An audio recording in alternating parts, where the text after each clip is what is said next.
মিষ্টি সুজির হালুয়া অনেকেই অনেক পদ্ধতিতে বানান, বাট আজকে যে পদ্ধতিতে আমি আপনাদের করে দেখাবো সেটা দেখবেন একদম সহজ পদ্ধতিতে, আর এইভাবে করলে দেখবেন এর স্বাদটাও অসাধারণ হয়। এছাড়াও রেসিপিটা পারফেক্টলি বানানোর জন্য সাথে থাকবে অনেক tips and tricks. By the way, আমি শেফ অতনু, আপনারা দেখছেন অতনু রান্নাঘর, আর আজকে আমাদের রেসিপি মিষ্টি সুজির হালুয়া।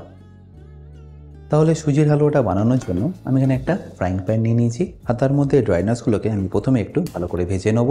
ভেজে নেওয়ার জন্য আমি এখানে দিয়ে দিচ্ছি 1 চা চামচ ঘি, যেটাকে আপনাদের প্রথমে হালকা একটু গরম করে নিতে হবে। আর ড্রাই নাটসের মধ্যে দেখুন আমি এখানে নিয়ে নিয়েছি কাঠবাদাম, পেস্তা আর কাজু, আর তারই সাথে অল্প একটু কিশমিশ।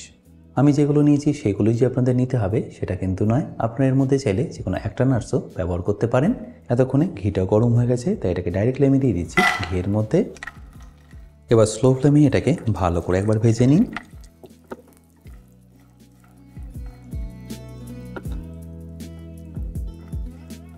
এর কালারটা যতক্ষণ না হালকা একটু চেঞ্জ হচ্ছে ততক্ষণ এটাকে আপনাদের ভালো করে ভেজে নিতে হবে।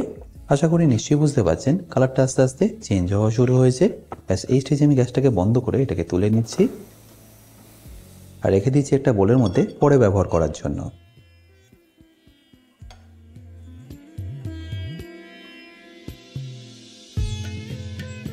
এবার এই একই ফ্রাইং প্যানের মধ্যে আমি নিয়ে নিচ্ছি আরও 3 চা চামচ ঘি। তারপর ঘিটা মেল্ট হয়ে যাওয়া অবধি অপেক্ষা করব। আর ঘিটা একবার মেল্ট হয়ে গেলেই আমি এখানে দিয়ে দেবো 2 কাপ সুজি। এই একই কাপের পরিমাপে কিন্তু আপনাদের দুধটাকেও এখানে অ্যাড করতে হবে।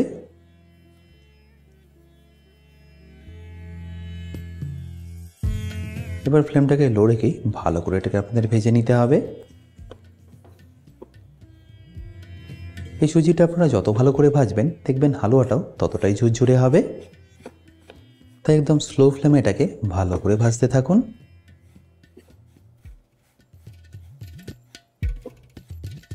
আর এটা ভাজার সময় চাইলে আপনারা এখানে একটা তেজপাতাও দিয়ে দিতে পারেন। এতে দেখবেন এর গন্ধটা আরও সুন্দর আসবে। আর এটা যতক্ষণ না ভাজা হচ্ছে ততক্ষণ এটাকে আপনারা অনবরত এইভাবে মেশাতেই থাকতে হবে, নাহলে কিন্তু এটা নিচে লেগে যাওয়ার একটা সম্ভাবনা থাকবে। 4 থেকে 5 মিনিটের মধ্যেই দেখুন আস্তে আস্তে এর কালারটাও চেঞ্জ হওয়া শুরু করছে। আশা করি নিশ্চয়ই দেখতে পাচ্ছেন। এটা মোটামুটি আপনাদের আরও 1 থেকে 1.5 মিনিট ভালো করে ভেজে নিতে হবে, যতক্ষণ না কালারটা একটু ডিপ হয়ে আসছে।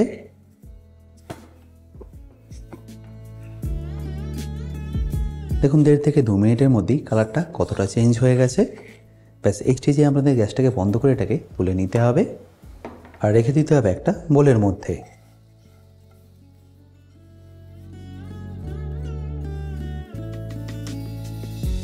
আর ভেজে নেওয়ার পরে তেজপাতাটাকে আপনাদের এটা থেকে বাদ দিয়ে দিতে হবে।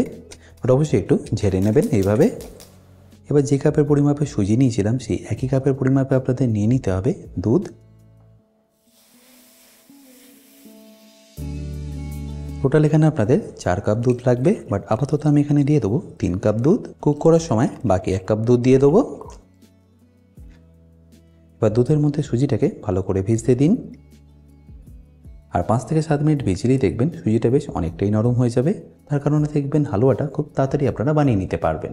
আর এটা যতক্ষণ রেস্টিংয়ে আছে ততক্ষণ আমি এখানে একটা কড়াই নিয়ে চিনিটাকে ক্যারামেল করে নেব। বাট ক্যারামেল করার আগে কড়াটাকে আপনাদের ভালো করে গরম করে নিতে হবে। এবার যখনই দেখবেন কড়াটা খুব ভালোভাবে গরম হয়ে গেছে তখন এখানে দিয়ে দিতে হবে ওই একই কাপের পরিমাপে 3 কাপ চিনি।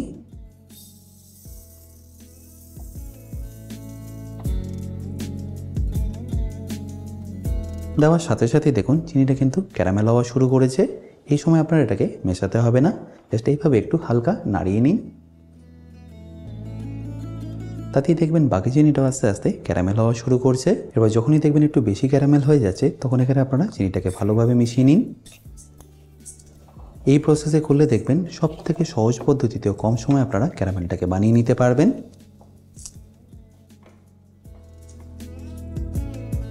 দেখুন কত তাড়াতাড়ি চিনিটা ভালোভাবে ক্যারামেল হয়ে গেল। আর আমি এটাকে আরেকটু ডার্ক হওয়া অবধি ওয়েট করব, যাতে হালুয়ার কালারটা ভালো আছে। দেখুন কত সুন্দর কালারটা চলে এসছে। ব্যাস এই স্টেজে আমাদের এখানে দিয়ে দিতে হবে 1/2 কাপ জল। জলটা কিন্তু আপনারা একটু সাবধানে দেবেন, পারলে গ্যাসটাকে বন্ধ করে দেবেন, নাহলে কিন্তু এটা ছেটকানোর একটা সম্ভাবনা থাকে। আর আশা করি নিশ্চয়ই দেখতে পাচ্ছেন এখন এর কালারটা কতটা সুন্দর এসছে। আর এপাশে দেখুন সুজিটা এতক্ষণে পারফেক্টলি সোক হয়ে গেছে আর অনেকটাই নরম হয়ে গেছে। এটাকে আমি ডাইরেক্টলি এবার দিয়ে দেবো ক্যারামেল চিনির মধ্যে। এবার ফ্লেমটাকে লো করে এটাকে আপনারা ভালো করে মেশাতে থাকুন। দেখতেই পাচ্ছেন সুজির হালুয়ার কালারটা কতটা সুন্দর এসে গেছে। এটা যত কুক করবেন দেখবেন আস্তে আস্তে কালারটা আরও ভালো আসবে। এবার ফ্লেমটাকে লো করে এটাকে ভালো করে মেশাতে থাকুন যতক্ষণ এটা একটু গাঢ় হয়ে যাচ্ছে। এবার যত মেশাবেন দেখবেন আস্তে আস্তে এটা গাঢ় হয়ে যাচ্ছে ঠিক এইভাবে। যদি দেখেন 3 কাপ দুধই আপনাদের এটা পারফেক্টলি কুক হয়ে যাচ্ছে, তাহলে যে এক্সট্রা 1 কাপ দুধ আমি রেখেছিলাম সেটাকে আপনাদের অ্যাড করতে হবে না, কারণ সুজির কোয়ালিটি অনুযায়ী দুধের পরিমাণটা চেঞ্জ হতে পারে।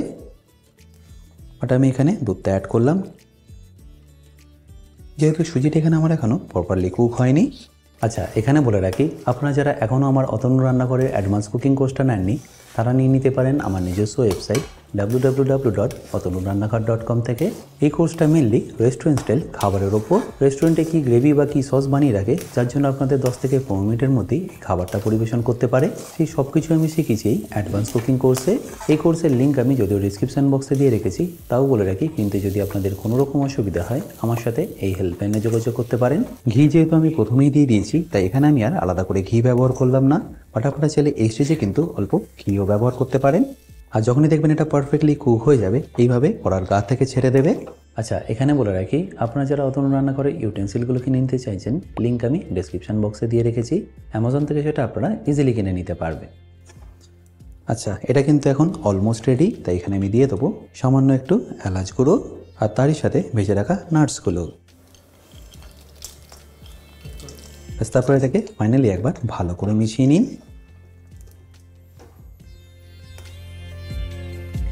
ব্যাস, এবার এটাকে একটু ঠান্ডা হতে দিন, আর ঠান্ডা হলেই দেখবেন এটা একদম পারফেক্টলি ঝুরঝুরে হয়ে যাবে। আশা করি সিম্পল রেসিপিটা আপনাদের নিশ্চয়ই ভালো লেগেছে, আর যদি ভালো লেগে থাকে অতি অবশ্যই কিন্তু আমাকে কমেন্টে জানাতে ভুলবেন না। বাই দ্য ওয়ে, আমি শেফ অতনু, আপনারা দেখছিলেন অতনু রান্নাঘর। দেখা হচ্ছে আপনাদের সাথে একটা নতুন রেসিপি নিয়ে নেক্সট এপিসোডে। ভালো থাকবেন, সুস্থ থাকবেন।